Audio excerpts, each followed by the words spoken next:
Heads must roll. Iginit ni dating Bucor Chief Senator Bato de la Rosa na may opisyal na dapat managot sa pagtakas ni Michael Angelo Cataroha sa Bilibid.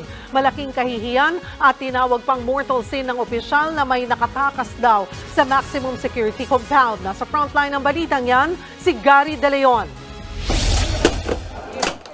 Pinaggigiba ng mga gwardiya ng Bureau of Corrections ang mga dingding at pinto ng mga kubol sa maximum security compound ng New Bilibid Prison.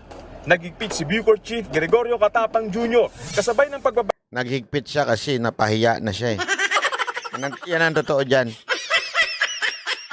Diba, binaby-baby niya yan dati. Inalagaan niya yan dati kasi nung kay Bantag, galit talaga sa kanya yung mga tao eh. Yung mga PDL dyan kasi higpit ni Bantag eh. Tapos ang ginawa niya, binaby niya. Tapos ayan, tinakasan siya di umano. Tinakasan ba o pinatakas? Di natin alam. Pero natakasan kayo sa madaling salita dahil sa maling pamamalakad nyo dyan. Ayan ngayon, di ba, sisi kayo. Pero alam nyo ba, ang ending nito si Bantag ang may kasalanan? Antay kayo.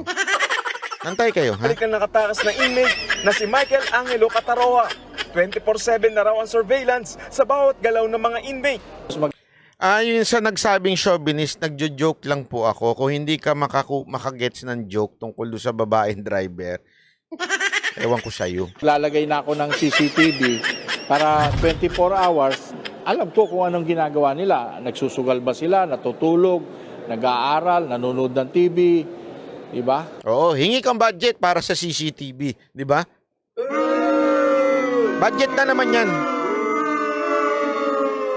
Para sa ganun na maiwasan na natin yung takas, sugal, gulo, no? And then nagtatago ng mga baril.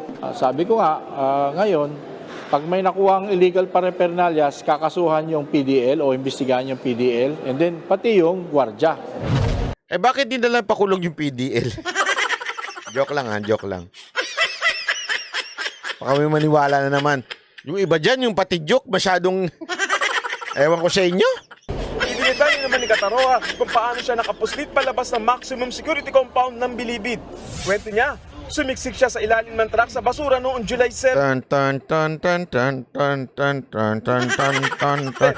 9 ng umaga nang gawin daw niya ang pagtakas habang abala sa pagkuha ng basura ang mga kainante ng truck.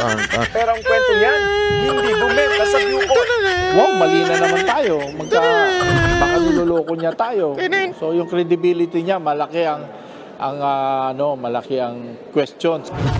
Tinitingnan ngayong mabuti ang anggulo ng sabuatan dahil higit 1 linggo nang nakatakas si Cataroha bago maalerto ang Bucor. Malalaman din natin yan sa investigasyon kung talaga baka naman parati na lang siya pinapatakas nun. Hindi na lang natin alam. No? Ngayon na lang natin nalaman. So lahat yan na pag-iimbestigahan natin.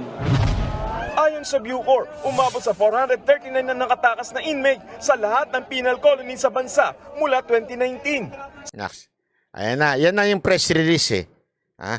Mula noong 2019 to 2023, ganito kadami ang tumakas. So, akin, isa pa lang. Nakatakas na inmate sa lahat ng penal colony sa Sabi ko sa inyo, ending nito si Bantag may kasalanan eh. bansa mula 2019. Sa termino ni dating Bucor Chief Gerald Bantag, 2 PDL ang nakatakas. Sa panahon ngayon ni Director General Catapang, si Cataroha. Oh, di ba? I told you. I told you. Ang ending nito, kung kay Bantag nga, 2 eh. Sa akin, isa lang. Etong isang halimbawa ng taong hindi makamove on kay Bantag. Di ba? Grabe, no? Ano kaya nakain ito't na masyadong si Bantag talaga yung nasa isip niya. Nasita na nga siya ni Busita sa ito kay Bantag eh. Si Bantag pa rin talaga. Ano kayo ng wewe naman? Ano nangyari sa inyo? Oh. Ang naitalang pugante. Sabi, isa lang ang nabuking. Yun, baka. At saka, hindi nga tayo sigurado doon sa 2 ni Bantag eh. Remember, nagbibigay ng numbers dyan, ng statistic na yan, walang iba kung hindi si Katapang. Maniniwala kay Katapang? I don't think so. Dating PNP at Bucor Chief Senator Bato de la Rosa. dapat may managot sa pagtakas ni Cataroha. Yun. Yan ang at least sinabi ni Bato ngayon. This time, hindi naman siya, sabi niya, dapat talaga may managot. Sobra na that's unacceptable. Maximum security compound, malayasan ng isang preso. That's a mortal sin. Mortal sin yan. So dapat heads must roll para hindi mangyari ito, nakakaya. Di rin isinasantabi ni De La Rosa na posibleng umakyat hanggang kay Katapang ang pananagutan. In charge yan sa maximum security compound. Then after that, aakyat sa level yan ng superintendent ng NBP, ng New Bilibid Prison. Then after that, kay Bucor Chief na yan. Next na command responsibility. So titingnan natin kung hanggang saan yung... Sana nga, Senator Bato, talagang umabot hanggang doon. Palitan nyo na si Bucor, Katapang, ibalik nyo si Bantag. Tingnan ko kung may makatakas pa dyan. Meron mga katakas pero madudulas. Pagdulas umpog sa basag ang ulo. Baka ganun. What do you think? Abot yung command responsibility. Wala pang sagot si Katapang sa pahayag ng senador, pero nag-iimbestiga naman na raw sila sa Bucor. Sa ngayon, inilipat na sa Sablayan Penal Farm ang mga Sablayan? Uy, si Atty. Sablayan, nandyan. commander ng Sputnik at Batang City Jail na maaaring may kinalaman sa pagtakas ni Cataroha. Ipinagbawal na rin ang pagpasok ng truck ng basura sa maximum security compound. Alam nyo na kung bakit may news na ganito.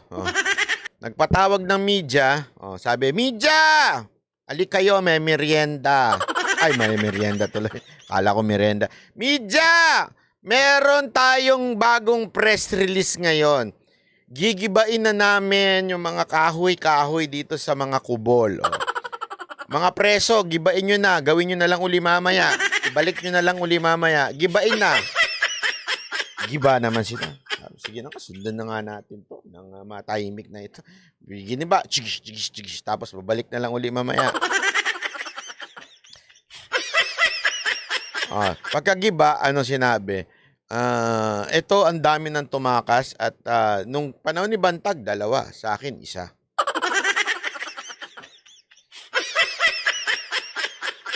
Diba? Pambirang buhay, Ireo. Kawawa naman tumba.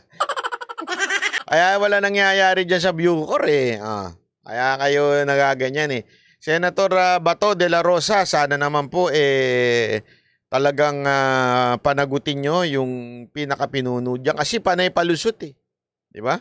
Pinakita nga natin isang araw. Sino nag-coordinate para mahuli etong tumakas? Walang iba kung hindi si Angie Bautista. Yung tao ni Katapang. Yung inilagay ni Katapang na second in command niya. Di ba? Sino ang nag-coordinate sa pulis para malaman kung asa na yung pugante? Hindi ako nagsabi niyan, balita yan. At yan ipinakita natin. Di ba? Yan ipinakita natin at nasa news yan na si Angie Bautista ang nag-tip doon sa pulis kung asaan yung pugante. Hindi ako nagsabi niyan, news ang nagsabi niyan. Meron yung news clip yan, pinakita natin isang araw. So, therefore, I conclude, di ba? Paano nangyari yung mga ganyang bagay without the knowledge of the leaders of Bucor? Sana naman, Senator Bato, wag ko kayong matakot na banggain. Sabi nyo nga, di ba? This is unacceptable. Di ba? This is mortal sin sa Bucor kasi maximum yan Tapos may nakakatakas. Abay, pambihirang Bautista ito.